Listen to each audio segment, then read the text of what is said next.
Agro e Prosa, falando do agronegócio de um jeito descontraído, fácil e descomplicado. O meu entrevistado será Marco Antônio dos Santos, agrometeorologista e palestrante sócio-diretor da Rural Clima, assessoria agrometeorológica. O tema da nossa entrevista será previsões climáticas para a colheita da soja no sudoeste goiano.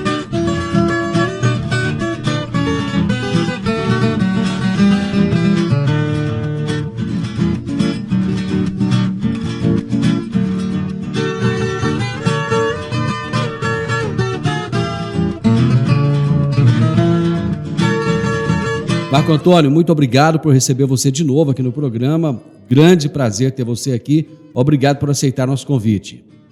Eu que agradeço, é uma honra poder participar do programa da Rádio Morada do Sol, principalmente numa cidade que eu tenho um carinho enorme, né, que é Rio Verde.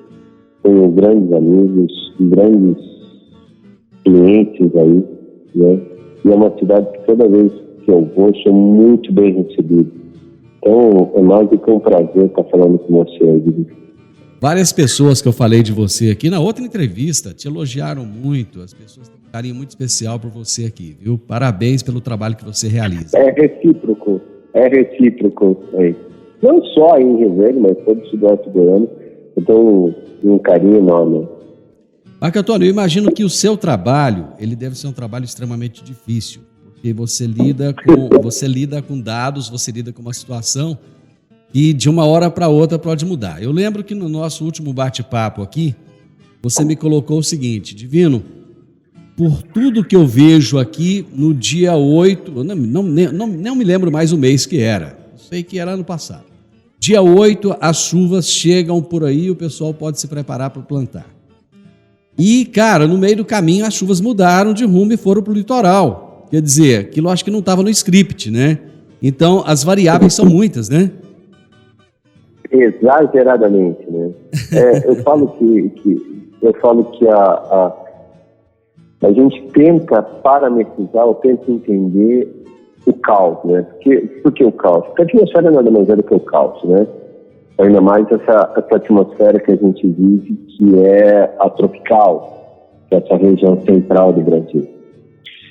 Aqui tudo acontece em poucas horas, né? No mesmo dia você pode ter as 4 estações meteorológicas, as 4 estações do ano, né? Você pode amanhecer com uma temperatura um pouco mais amena, e durante o dia você está com aquela temperatura de outono, durante o dia você está com uma temperatura de verão escaldante, à tarde vem a chuva de primavera e à noite mais um frio, né? Você tem tudo combinado aí, né, cara? Então, e realmente parametrizar isso é complicado, ainda mais no ano passado, que nós tivemos uma laninha um pouco mais forte, né, que se acentuou bastante no começo dela.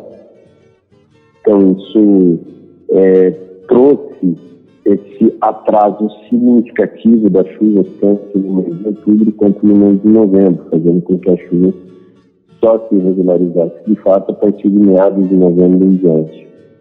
Então, de uma certa forma, né, trabalhar com o clima em um país tropical não é para qualquer um, não, cara. É para os fortes.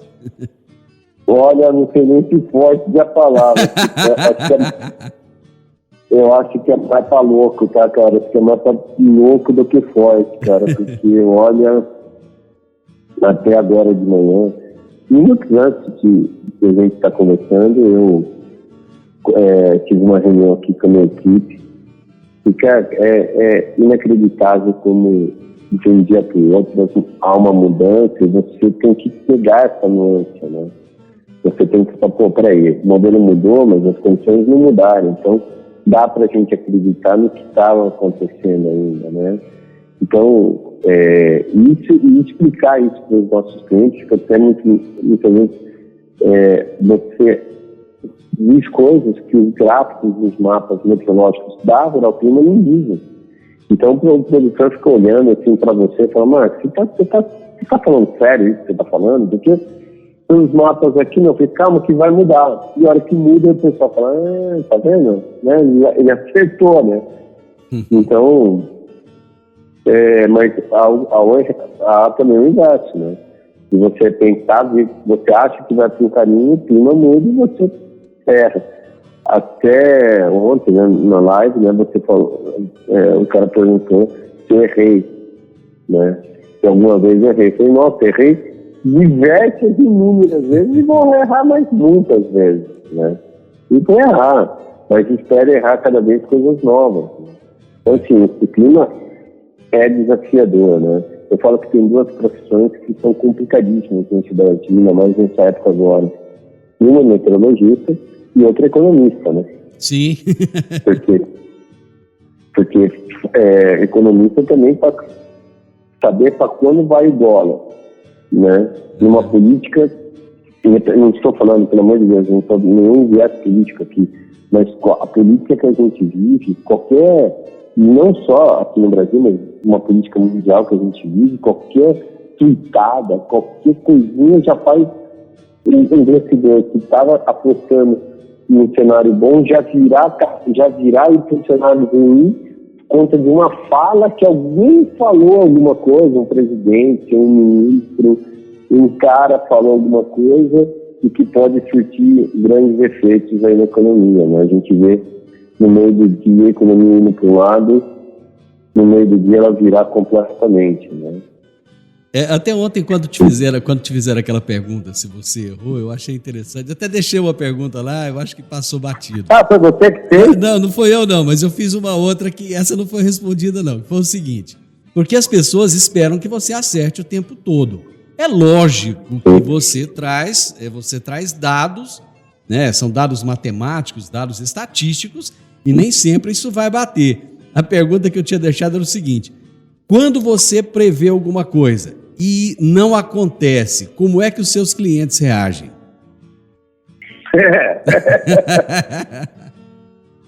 Eu só não vou falar exatamente como muitos reais, porque a gente está no ar e deve ter crianças ouvindo, né? É bem delicado da minha parte. Mas assim, quando a gente... brincadeiras à parte, não. Mas quando a pessoa sabe que o profissional, ele erra, mas é um profissional... porque é o seguinte, tudo vai depender de quem é o profissional. Você vai falar que nós somos ser humano, nós somos passivos de erro. Sim. Independentemente do... Lógico. Né? Você pode tomar uma decisão errada aí na rádio, você pode tomar uma decisão errada na sua vida pessoal. Sim. Mas quando a gente sabe o caráter da pessoa, isso eu acho que diminui, porque os erros estão aí, você é passivo de erro. Existe um histórico de vida, né, mano? Assim, então no nosso caso aqui, eu estou falando não só meu, Marco Antônio, pessoal, mas eu coloco isso da minha equipe, a gente erra e vai errar, não tenho dúvida nenhuma, porque trabalhar com previsão do tempo é complicado. Mas, quando a pessoa sabe que a gente trabalha com previsão, que é uma coisa incerta, mas que a gente tem mais acertos do que erro, muitas vezes esses erros, na hora, as pessoas ficam bravas, mas depois entendem que na frente a gente acerta. O problema é quando você erra e continua errando. Foi o que aconteceu esse ano.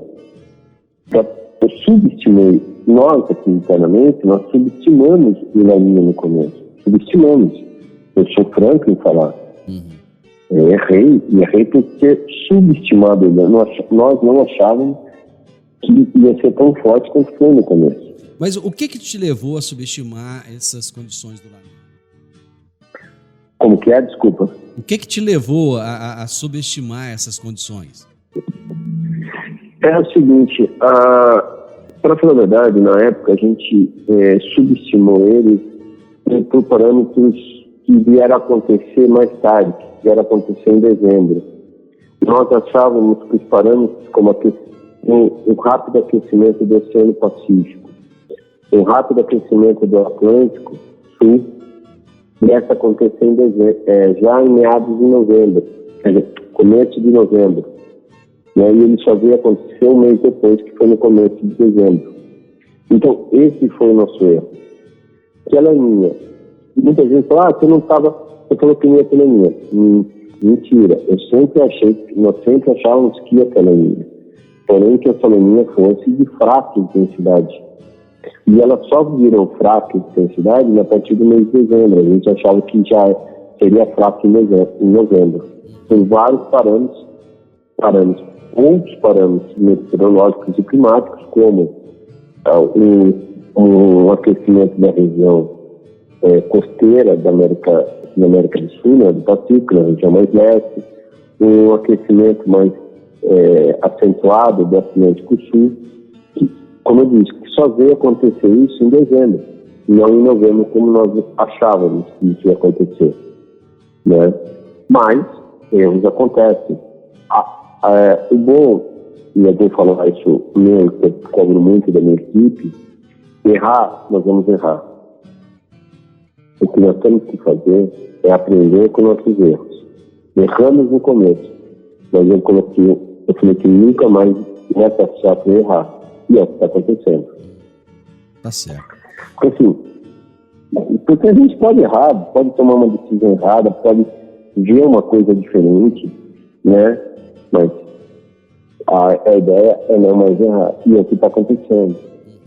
E muita gente agora está falando, realmente, né? Você foi o único que não apostou na laninha. E a laninha não está aí mesmo. Né? Porque se você olhar o que está acontecendo com o sul do Brasil, isso não tem nenhuma cara de laninha. O que está acontecendo com a região centro-norte do Brasil, com pouca chuva, chuvas irregulares, isso não é cara de laninha. Uma hora dessa, vocês vão estar me ligando, pedindo pelo amor de Deus para parar de chover. Não pode chover. Agro e Prosa.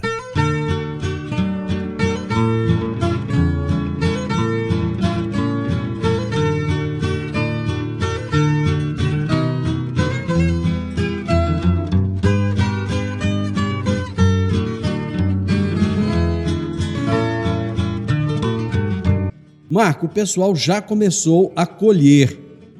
No momento que precisou de plantar, faltou chuva. E agora, como é que vai ficar a situação das chuvas?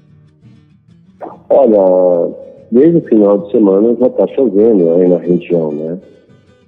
Uma frente fria avançou desde sexta-feira sobre a região central do Brasil, sobre a região sul do Brasil, indo para a região central, e com isso deixando o tempo bastante instável sobre grande parte, não só da região sudoeste goiana, mas em grande parte da região centro e norte do Brasil. Então isso tem dificultado um pouco os trabalhos de colheita. No entanto, essas chuvas mais intermitentes que estão acontecendo agora, elas param agora, na quarta-feira, já no dia 10. Entre dia 9, amanhã, terça e na quarta-feira, as chuvas já dão uma trégua. Essas chuvas intermitentes voltam a ser mais pancadas e o produtor pode avançar com a colheita.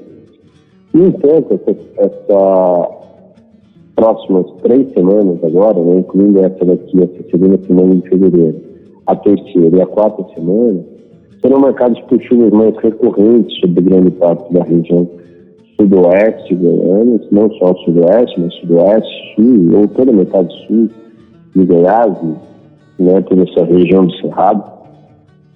Isso pode dificultar o pleno andamento da colheita. Não estou falando que vai ter longos períodos invernados, que vai quebrar a soja por conta do excesso de chuva. Mas muitas vezes o produtor não vai conseguir rodar suas 10, 12 horas por dia de colheita. Né? Vai ter dias que sim, mas a maioria não. Então o produtor tem que olhar muito bem as previsões do tempo para ver como que está os próximos dias, para tomar suas decisões como dessecação, né, se programar suas dessecações para as colheitas da semana subsequente. Então, mas vai ser um período relativamente bom, não será marcado por longos períodos invernais, muito menos também por longos períodos de seca. Pelo contrário, vai ter chuvas quase que diárias, né? Umas mais intensas, outras menos intensas, mas que possibilitarão aí um rápido avanço tanto da colheita quanto do plantio do milho safrinha. Né? Mas lembrando, Nós estamos no mês de fevereiro, é o mês que mais chove no verão, é o mês mais chuvoso do verão, e vocês estão numa região central do Brasil. Então, nada impede que, dentro desses 20 e poucos dias agora de fevereiro, você tenha aí um outro dia mais chuvoso. Então, uma frente fria chegou, ontem à noite, domingo à noite, e ela vai chover domingo, toda segunda-feira, e na terça-feira ela vai embora. Então, fica 2 dias chovendo. Aí você fala, invernou, eu não sei o quê, você tá vendo, você falou que...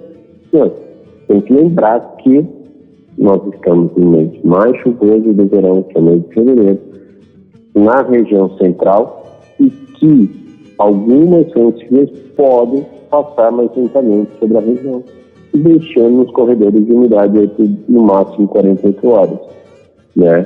Então, mas se um produtor pegar soja com 48 horas de chuva, meu amigo, ele tem que pensar em outra profissão. Semana passada eu entrevistei aqui o Henrique Antônio de Moraes, que é um grande pesquisador de economia, ele falava sobre dessecação. E eu lembro muito bem que ele dizia o seguinte: Divino, tem que ter muito cuidado com o momento da escolha de fazer a dessecação, porque se você faz e de repente começa a chover, começa a ficar o clima úmido, isso pode não trazer o resultado esperado. O que você traz de informação a respeito desse momento para a dessecação? Então, o que eu falo é o seguinte: a dessecação, quando você faz uma dessecação, e uma dessecação bem feita, ela vai demorar mais ou menos aí de 5 a 7 dias para a lavoura estar apta a ser colhida, correto? Isso. Vai depender do estágio do produto, da concentração que se aplicou o produto. E aí, eu tenho que olhar com meus clientes, a gente sempre olha esses 5 a 10 dias para frente. Uhum. Então, assim, você verificou hoje, segunda-feira, você vai colher sábado e segunda-feira da próxima semana. Como que vai estar o clima? Provavelmente com algumas chuvas. Como que vão ser essas chuvas? Na forma de invernada ou só pancada? Vamos dar uma olhada. Se for uma pancada, toca o pau, desseca e toca o barco. Se for uma invernada, segura um pouco ou deixa ela chegar naturalmente. Porque ela chega naturalmente, a chance de quebra da lavoura é muito menor. Não sei se você concorda comigo. Sim. Então, assim, eu acho que o planejamento, até eu falo muito isso nos meus cursos, né, nas minhas aulas, nas minhas palestras, que o clima é o único fator que você não domina na produção. Você domina todos os outros fatores, até mesmo o mercado, né? Você sabe a hora de vender, ou, hoje eu vendi minha soja a 80, amanhã foi para 82, mas a hora que você vendeu, para você era um preço bom. Naquele momento ele estava ganhando, né? Ele estava ganhando. Se subir depois, não é que você perdeu o dinheiro, você deixou de ganhar, mas naquele momento, aquele preço era favorável para você vender a sua soja, né? Só que o clima, você não consegue fazer isso. Você não consegue dominar. Mas você tem maneiras de mitigar ou diminuir os impactos dele. Que maneiras são essas? Primeiro você ter uma boa previsão do tempo e saber ler a previsão do tempo. Acho que essa que é o grande desafio de todo mundo. Porque previsão do tempo, até todos os meus clientes, eu falo assim, a Rural Clima não vende previsão do tempo, a gente vende consultoria em previsão do tempo. Se você está procurando uma empresa para ter previsão do tempo, eu já te falo que você não precisa de nenhuma empresa, porque qualquer smartphone, seja ele qual for, já tem uma previsão do tempo embutida ou da Google ou da Apple, qual for, correto ou não? Já fica na área de trabalho ali, né? Já fica na área ali, né, cara? Aí você tem 500 sites gratuitos. Você tem 500 apps, né, aplicativos gratuitos. Você tem TV, você tem rádio, toda hora falando de clima. Então, para que você precisa disso? Não. Eu preciso de uma consultoria para entender melhor. Eu preciso entender melhor o clima. Então, esse que é o nosso ponto. A gente faz com que as pessoas consigam, de uma certa forma, compreender melhor as relações. Então, como que você pode fazer isso? Primeiro, olhar de uma forma mais ampla as previsões que estão na sua mão, independentemente da fonte. Segundo, saber muito bem a sua lavoura que você está. Entender os parâmetros dessa lavoura, entender os parâmetros do seu solo, fazer um bom perfil de solo. Eu acho que é isso.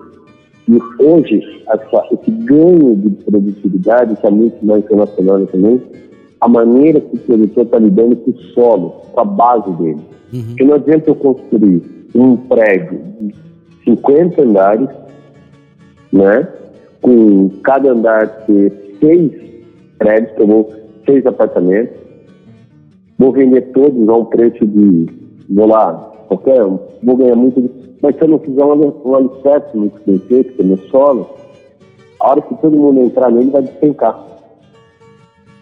E aí eu vou perder dinheiro. Ou seja, eu ganho no primeiro momento. Traduzindo isso numa outra linguagem, você tem que ter um solo que na escassez de água, ele tem a capacidade de fazer com que as raízes penetrem e vão lá no fundo buscar água. Seria isso? Exatamente. Por que isso? Eu fiz essa analogia pelo seguinte: você pode até achar assim, não, eu nunca fiz perfil de solo e está produzindo meus 60, 65 sacos de média. Mas você poderia estar tendo uma produtividade de 75, 80 sacos de média, e num clima igual esse ano, que as condições estão cada vez piores, né, por conta da irregularidade da chuva, são esses profissionais, são esses produtores que aí sim têm resultados bons.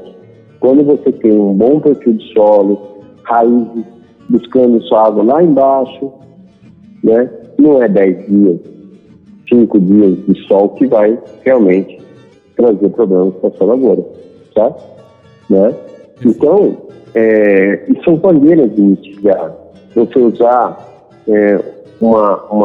você sabe que as chuvas são mais concentradas, para que usar uma variedade tão tardia ou uma variedade extremamente precoce que pode ser um problema? Vamos diluir isso, porque quanto, né, nós plantamos muito cedo, o plantio foi muito concentrado, vai chegar tudo na mesma época. Por que você não, dentro da tua propriedade, você tem escolhas de variedades? Por que você também não dilui isso para que, caso você precise de máquina rápida, você tenha? Então, assim, são várias maneiras de você mitigar o clima.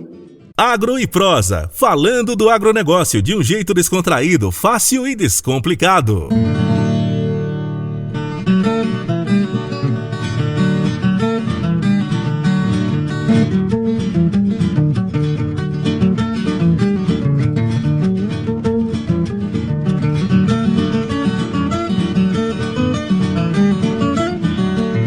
Marco Antônio, eu sou de um tempo em que, não sou tão velho assim, mas eu lembro de um rapaz, eu lembro de um rapaz que aqui na minha cidade, que na época ganhava muito dinheiro, era um dos caras que eu conhecia que ganhava mais dinheiro. A profissão dele era 2 vezes ao dia ir até uma estação meteorológica que tinha na cidade, colher os dados e enviar para Brasília. Hoje em dia, existem estações meteorológicas espalhadas pelo Brasil inteiro, esses dados são enviados automaticamente. O Brasil tem estações suficientes para que a gente possa ter uma boa previsibilidade do clima? Olha, não tem. Isso eu já te falo de antemão, que acho que esse é o grande gargalo, um dos grandes gargalos da meteorologia no Brasil, é você não ter um aparato meteorológico que possa suprir essa demanda, né? Por que eu falo isso? Porque a estação meteorológica, radar meteorológico e todos os instrumentos meteorológicos, eles não fazem previsão do tempo, né? Eles são apenas responsáveis por aferir a previsão do tempo. Uma estação meteorológica, ela sabe o que vai acontecer nesse exato momento. Ela não sabe o que vai acontecer no minuto seguinte. Mas ela serve para que possamos, de uma certa forma, aferir o que a gente previu, se estava correto ou não. E isso jogar dentro dos nossos modelos.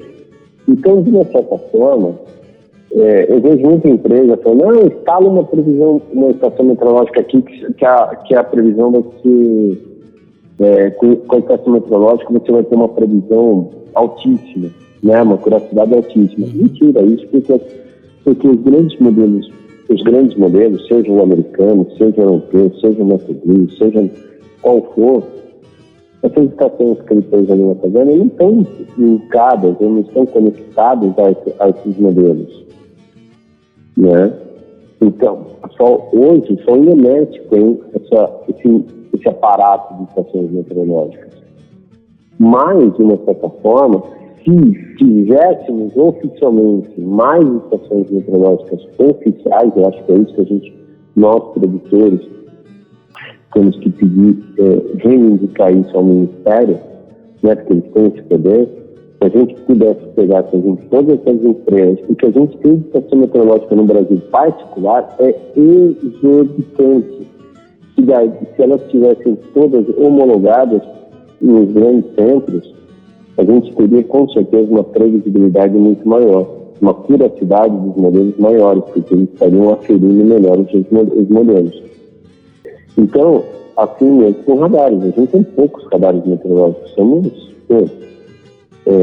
irrisória a quantidade de radares meteorológicos para cobrir esse Brasil gigante. Alguns grandes grupos de produtores aí estão contratando radares próprios, comprando radares para tentar fazer esse serviço. Mas são particulares, que ficam ali só para eles, né? Mas, de uma certa forma, o Brasil realmente é carente de equipamentos meteorológicos para fazer uma previsão.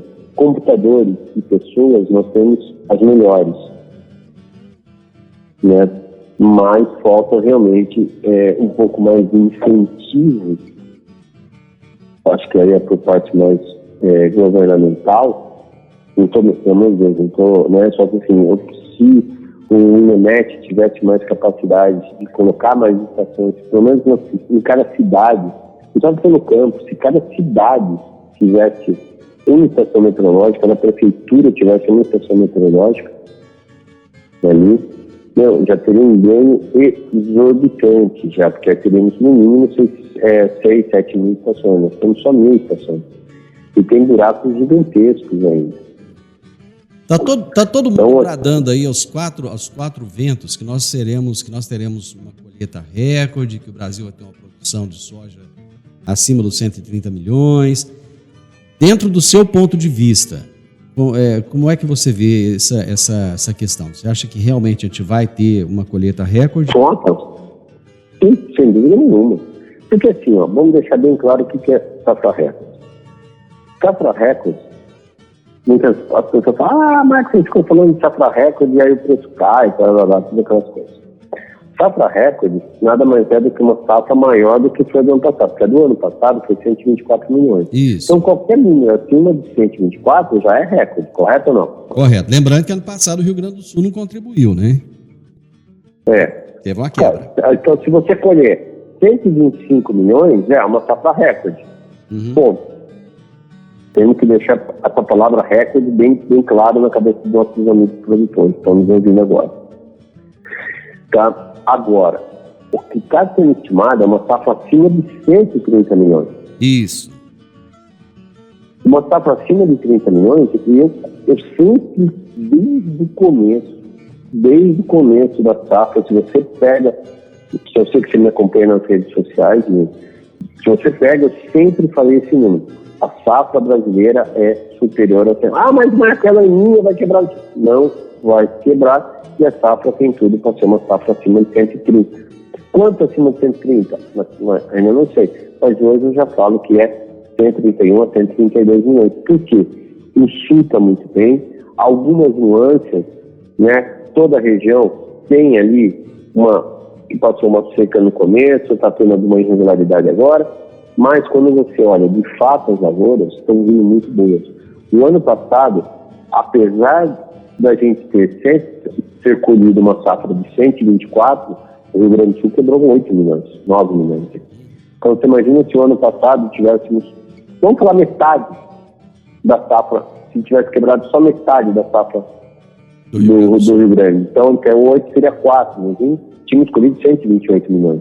Ou seja, o nosso potencial produtivo é de 140 milhões de toneladas. Nosso potencial produtivo hoje.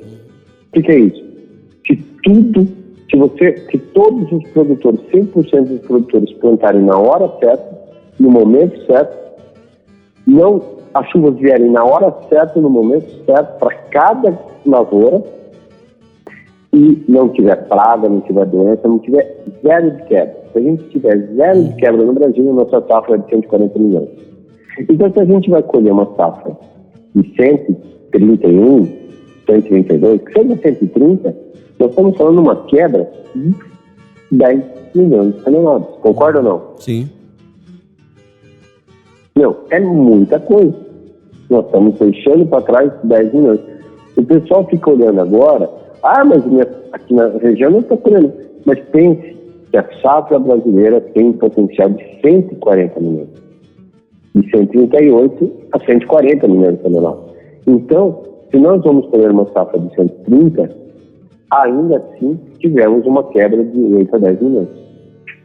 Eu queria então, falar... Assim, eu acho extremamente plausível essa safra acima de 130 milhões.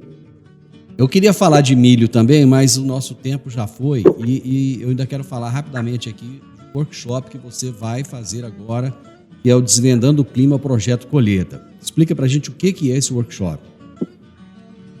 Esse workshop que vai começar agora, hoje, né? Começou hoje, dia 8, e vai a semana inteira, são vídeos, né?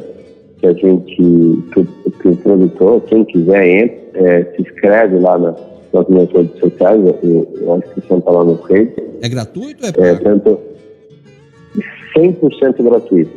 100% gratuito.